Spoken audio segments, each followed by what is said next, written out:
రానున్న చుక్కలే విన్నా గాని కదిలించలేదా కాస్త కూడా నీ మనసుని పరదాలు దాటి ఒక్కసారి పలకరించవేమి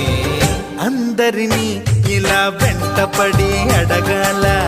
సరదాగా నువ్వే ఎదురైతే సరిపోదా నిద్రపోతున్న రాత్రి నడిగా గుటికి చేరిన గువ్వల నడిగా